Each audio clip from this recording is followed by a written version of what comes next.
Sister Sonia, through Kwasi, through Aya Gift, and many others. Donisha always tell me about the travels through here.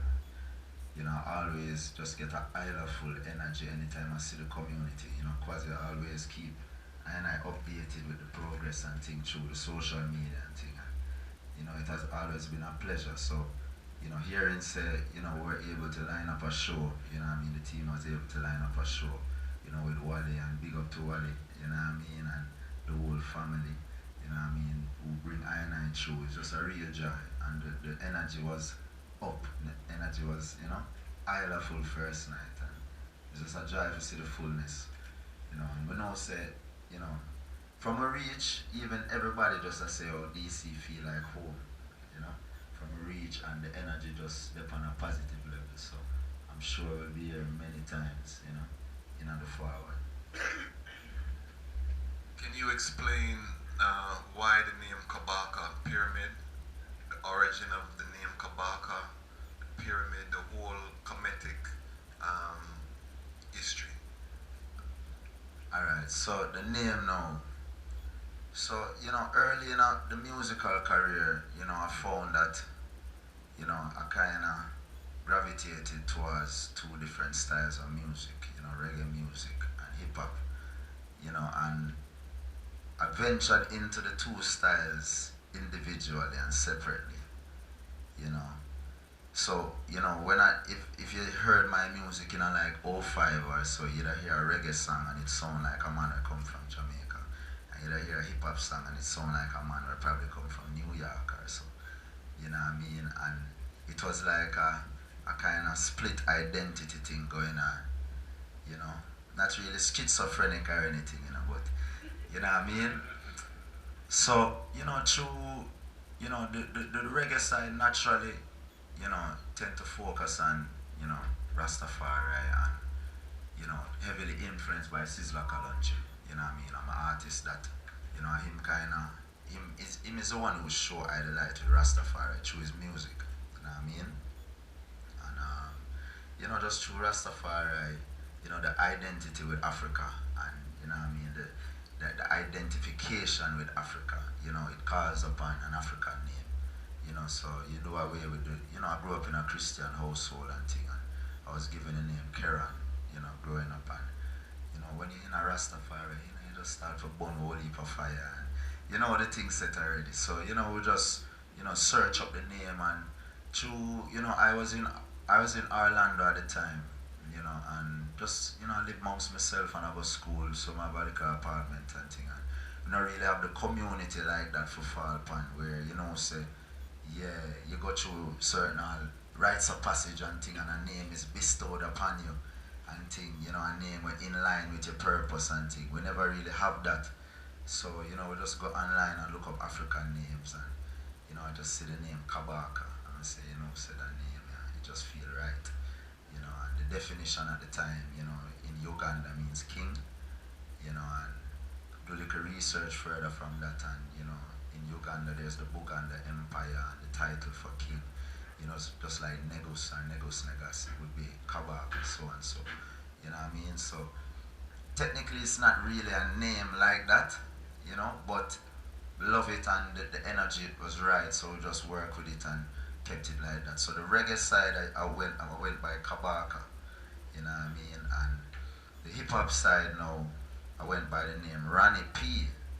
From early out, I just felt like I should name myself Ronnie P. There was no real reason behind it, And it's just so good because I was never given a name from a brethren them. There was never a nickname or stick. So people usually call me Ras or call me Keran or whatever. So I just kind of make up a name for myself and I say Ronnie P. Yeah, And it's in my studies, when we reach to the point where, because the whole story tying just musically and the whole journey spiritually. So, I got a book called African Holistic Health by Layla Africa, and that book just completely opened up my mind to whole heap of things, cause, as Rasta we cut out meat and them thing, them fish and all of them thing there from early, but we never really know about, you know, the deeper levels of health in itself, not just you say you do this because you're a Rasta. You know what I mean? So, you know, I got into that and he mentioned the word ma'at, you know, the book, you know, and he said that, you know, ma'at is what Africans consider God. And I said, this ma'at thing, yeah, it just strike a chord on a level. And then when me there at school now, a Rasta youth, you know what I mean, lend me a book named The Pert M. Heru, which is the Egyptian Book of the Dead, you know, by Muata Ashby. And I take home that book and read it off quick, you know, and incorporating everything in it and showing you the connections between all the world's religions and how it come from out of Kemet originally.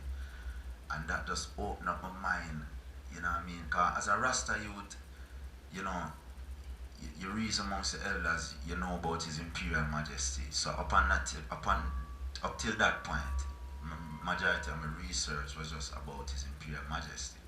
You know what I mean? And Ethiopia and the different houses of Rastafari and thing. And you know, the biblical connection. I usually always seek for that biblical validation of things. You know what I mean? And it's like when you start to read, say, you know, there's certain inscriptions on the walls in Kemet, and you know, them translate back to all of the Proverbs and all of the Psalms, and they're from 2,000 years before. It's like it just shift up the whole meds. It's like, you know, as a youth, I say, yo, a walk on that's, you know, and it just open up the search whole heap, and you just realize that everything come forward to a fullness, and start to read Metal Netta by Rahul Nefamen and all of them book there.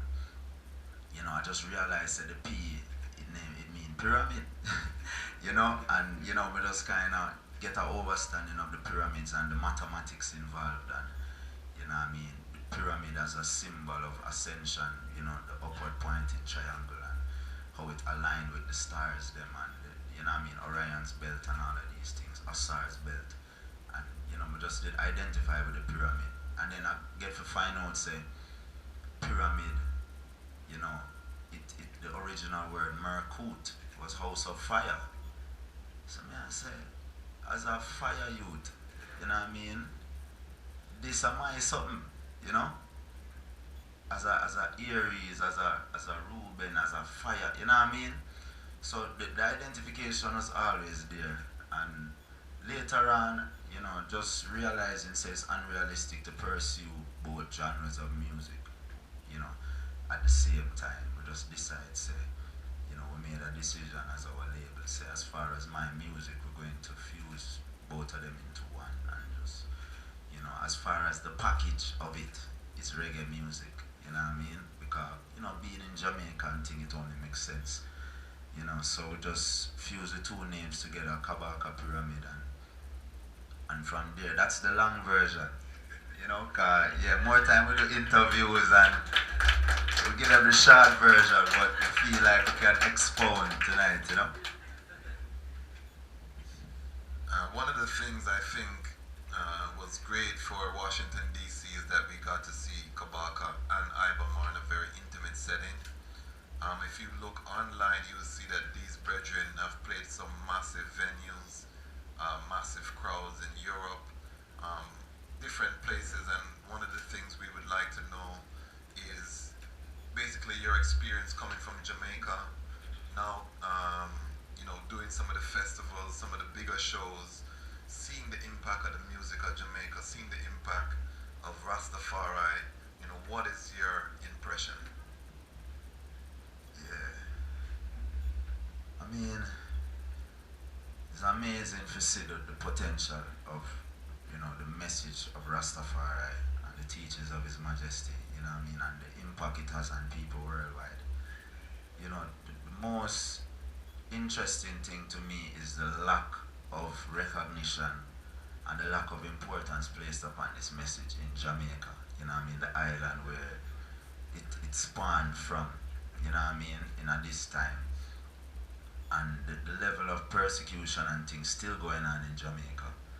You know, 'cause I remember when, you know, I first left, I remember when I first left Jamaica, seeing in terms of to go abroad to study. And it's them time that I start listening to Sizzla Kalonji on a level, and them time I natty up and everything, and return to Jamaica.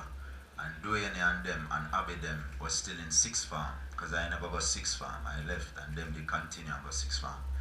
And I reach forward now and just dip on the school compound for link the ones them, and them I tell I say I can't do it. You know, because I have locks on my head and it's not in line with the beliefs of the school. You know what I mean? To the point where them ban me from the campus and announcing assembly say anybody seen with Karen Salmon will get double demerit and all of them things there. You know, just because man I say Rasta, you know. Yeah, Campion College.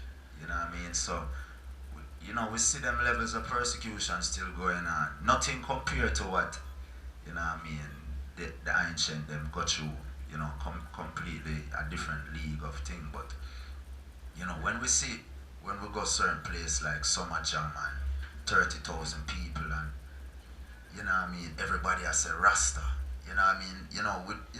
Clearly we don't know how much people incorporate Rasta into their personal life. But I know ones in Europe where take Rasta serious. Serious, you know, more than enough ones, you know, and can give the history. And some, you know, it's just reggae music them interested in. Some is just the musical aspect and the culture, maybe the dressing and, you know what I mean, and thing. You know, everyone is attracted to different aspects of the thing. You know what I mean? But it's a great influence, you know, for Siwagwa and everywhere we go, you know, whether we're there Europe or with the West Coast, you know what I mean, the influence over them places is very strong. You know, we're looking forward to going more places. This tour has opened my eye up to enough places where I've never been before. Like Colorado is the first time going there, you know, North Carolina first time Yasso in DC, Virginia. We're going up to Maine and then place the Vermont. Me hear say, I know a sister from Vermont. And there's a funny story she always tell me. She said, you know, she grew up in Vermont where she see people with locks. People, them have one radio station where she come from, and it's reggae music play all day. One station. Seeing? And people, you know, eating healthy and farming and community, and them have locks. And when she reached to Jamaica, she got Jamaica with her next sister of mine. And when she reached, she said, how come everybody look like them come from Vermont? You know what I mean? Yeah, man, I'm sure she tell you, you know. So it's amazing to see the impact and the influence for the culture of worldwide. You know, we have said ital food from a long time, and now you're seeing all these vegan restaurants and things popping up, and you know what I mean, you know, people, you know, going forward to the natural here, and you know what I mean, and these are all things that Rasta has been saying. So it's amazing to see the progress, you know, but I'm sure we have a long way further to go as well. Okay, I'd like to acknowledge some of our people in the house here. I want to acknowledge Sister Dira, who is one of the stalwarts of the community in terms of reggae music. She was there in Zimbabwe at the independence with Bob Marley. She has been promoting events here, so put your hands together please and welcome Sister Dira. I would like to also acknowledge Rai Kraft, who helped to bring this together, Sister Sebla, Sister Winter.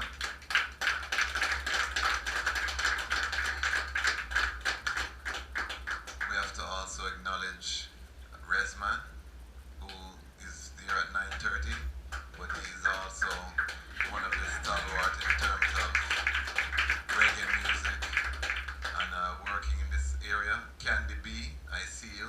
They're from Talk Up Radio Live. Big up yourself. We also have Beware, the War Angel, straight from the Essence Festival. I see you on Facebook. I see you. Big things. So, you know, we give thanks for everyone who came out this evening. One of the burning questions that we have as Rastafari is Africa. Repatriation is something that we always chant for in all of our music.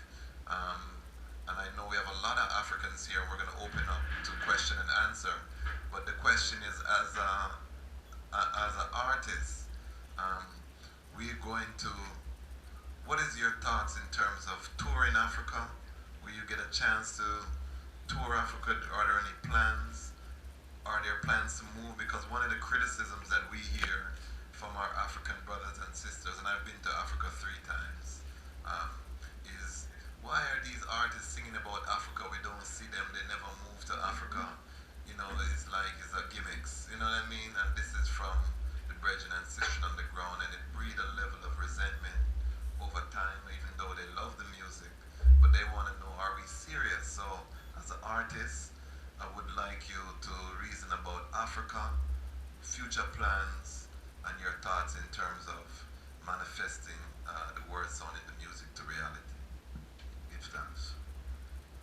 I just get cussed off on Twitter the other day about that from an African youth, you know, and it's a reality, it's something we have to deal with, you know, up until that time when we get to trot forward, we are going to face them questions, yeah, you know what I mean, and I think it's important that people be genuine and true to themselves when they're dealing with Africa, you know what I mean, or anything really, but, you know, I think a lot of things are just said just because of the energy and it seems appropriate. And you know, there's like a script to Rastafari reggae music where a lot of artists follow the script. You know what I mean? For Bun Babylon, for you know what I mean, sing song about mama, for you know, for repatriation, for say Holy Emmanuel I Selassie I Jah Rastafari. You know what I mean? So there's like a script in play, and a lot of I and I don't really live up to what we say because we never really meant it.